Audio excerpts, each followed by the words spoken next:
The Radio Memories Network is brought to you in part by Liberated Syndication, podcast publishing made easy, libsyn.com. That's libsyn.com. Journeys into American history. A restless white youth raised by Indians, Natty Bumppo is called Deerslayer for the daring that sets him apart from his peers. But he has yet to meet the test of human conflict. In a tale of violent action and superbly sustained suspense, the harsh realities of tribal warfare force him to kill his first foe, then face torture at the stake. Still yet another kind of initiation awaits him when he discovers not only the ruthlessness of civilized men, but also the special danger of a woman's will. His reckless spirit transformed into mature courage and moral certainty, the Deerslayer emerges to face life with nobility as pure and proud as the wilderness whose fierce beauty and freedom have claimed his heart.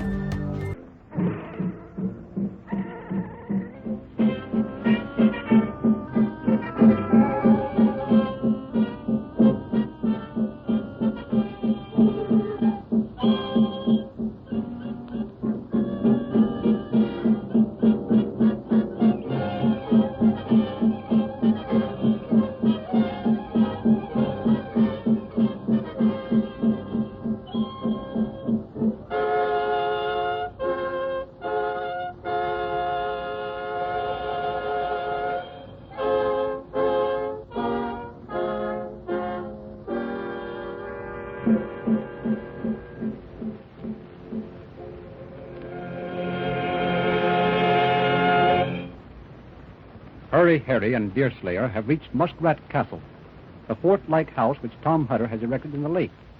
But the Hutters are not at home. Harry finally locates them in an outlet of the lake where they are fishing.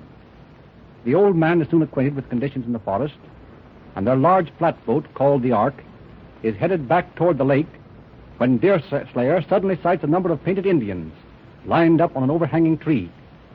Harry at the sweeps hears Hutter call, "Pull for your life, Harry, pull!" The Ark sweeps forward as the woods are filled with savage yells, and rifle bullets patter against the logs of the Ark. But the latter is soon in the lake and past immediate danger. The present act opens at Muskrat Castle several hours later. Well, Hurry, your enormous strength was never put to better use than tonight. If you hadn't got the Ark into such quick motion, there'd have been a nice little party on board. But we're safe now for the present behind these stout logs. There's not a canoe on the lake that I don't know where it's hid. There are two, but they're so snug in hollow logs that they'll ne'er be found. There's no telling that, Harry. A hound is not more sartain on the scent than a redskin. It'll be a tight log that will hide a canoe from his eyes. You're right, Deerslayer. Judith, find our friends food. A long march gives a sharp appetite. We're not starving, Master Hutter. We just filled up as we reached the lake. Nature is nature and must be fed. Judith, see to the meal. And take your sister to help you. We'll have something ready, Father, shortly. Though I wish I might stay a moment and help you plan your campaign against our enemies. Indian warfare is not a woman's concern, Judith. Now, you leave that to us. Yes, but a woman's wit is often the strong man's best aid. That may be, lass, but we don't need you now. Come, Hetty. I wanted the girls away, friends, because I wanted to hold talk with you both. This matter looks serious. Your ideas will greatly relieve my mind. It's my notion, old Tom, that you and your huts and traps are in desperate jeopardy. Yes, and I have children. Good girls, too, I say, if I am their father. And one of them hasn't a recall on the frontier for good looks. May I depend on you, Deerslayer, to stand by me and my daughters? That you may, Floating Tom. And I think you can count on Harry, too. I say you won't be able to count on Harry. Harry is his nature as well as his name, and he'll fly away as soon as he thinks his fine figure is in danger. But we can rely on Deerslayer. Your honest face and heart tell me you will perform your promises. Leave us, Judith, leave us. And don't return until you bring venison and fish. The foolish girl's been spoiled by the flattery of the officers. Don't think any harm of her silly words, Hurry. I scarce know Judith any longer.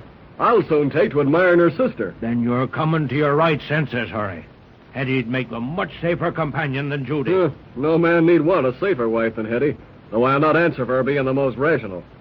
But Deerslayer's right, Tom. I'll not desert you. But let's get to a business of another sort.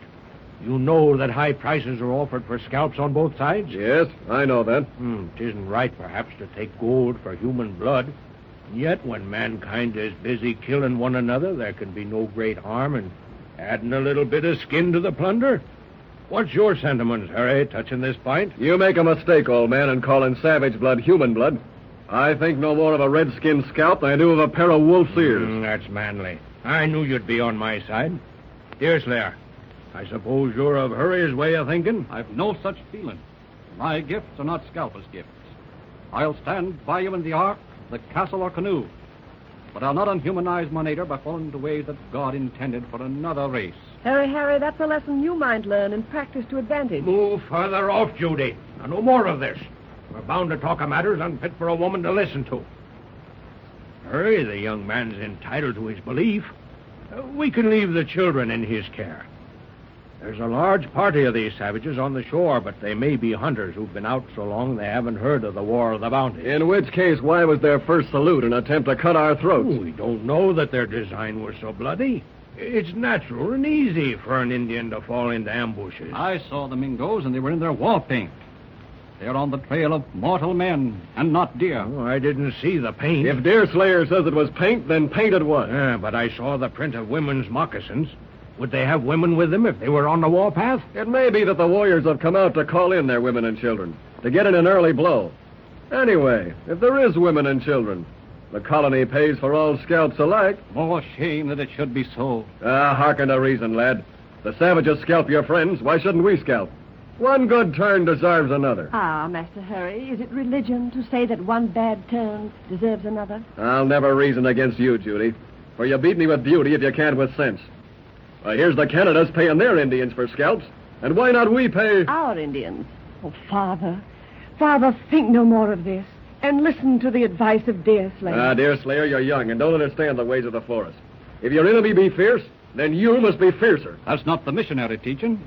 Some of the Moravians say that if you are struck on... That for your Moravian missionaries. Who ever heard of mercy for a muskrat? Where's your tinder, Tom? Let's have a light. Yeah, hold hard, Harry. We want no lights tonight. May prove a beacon to our enemies. Well, we ought to be safe enough here in the castle. On open daylight, I shouldn't fear a host of savages.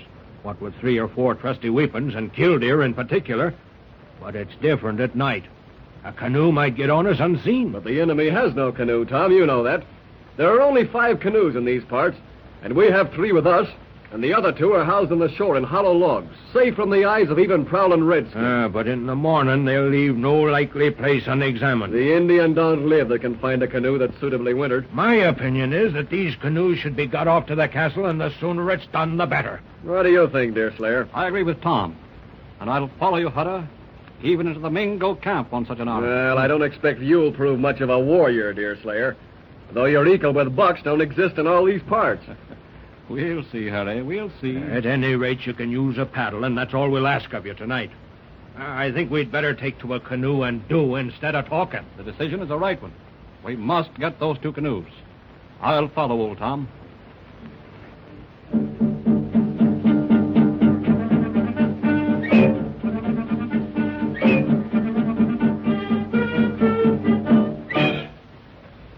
Lay on your paddles, men, and look about for a moment. You must be all eyes and ears, for these varmin have noses like bloodhounds. There'll be signs of a campfire if they've stopped near this bank. Or at least there should be smell of wood smoke. You sent anything, Harry? Not a thing.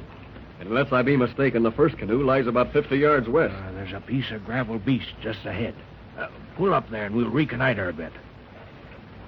You stay with the bark, Deerslayer, while Hurry and me look about. It's quiet as death. If they're about here, they certainly are giving us no warning. Is that the log just below you there? This is it. Here in this linden. Hand me the paddles first, and then draw the boat out with care. The wretches may have left it for a bait after all. Keep your rifle handy. If they attack, we want to unload the piece at them at least. All right. Now move slow when you get your load. Ready? All safe, Deerslayer. 1 boat less for the enemy. We'll just tow this out about 100 yards, and the breeze will send it toward the castle. Where's the other one hidden? It's down where Hurry tried to shoot his deer this afternoon. We'll have to be more careful now, for we're certainly entering enemy country. This one will be harder to get off, because it's farther up the bank and it's in a tangle of dead wood. We'll have to swing it up on the branches of low elm and drop the canoe to you from above, Deerslayer.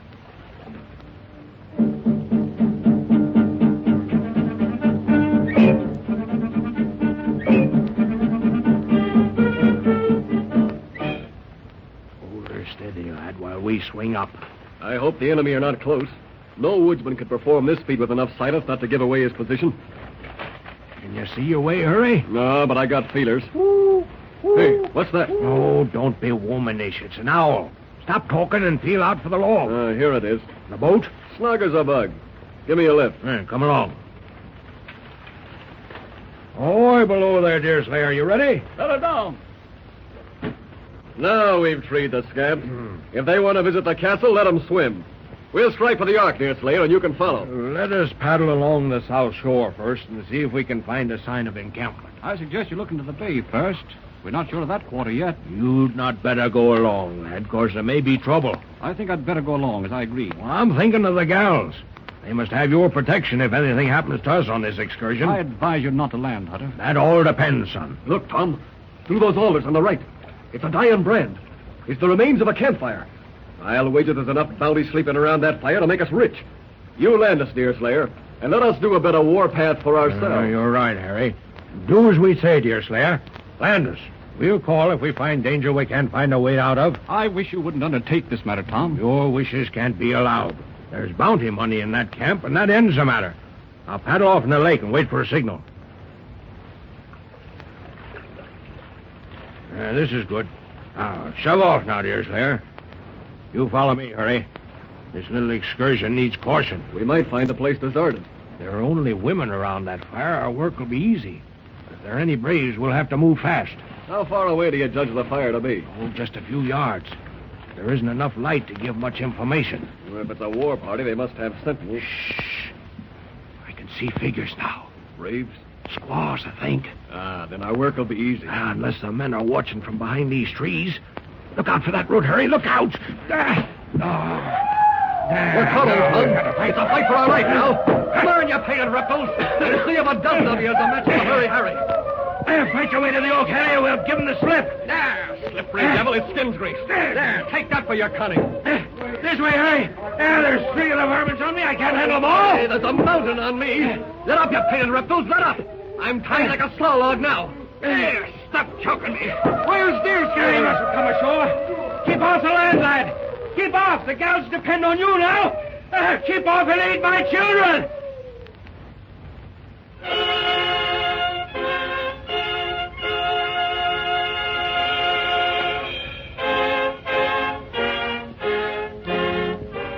You've just heard another episode of The Deerslayer, dramatized and directed by Charles Frederick Lindsley.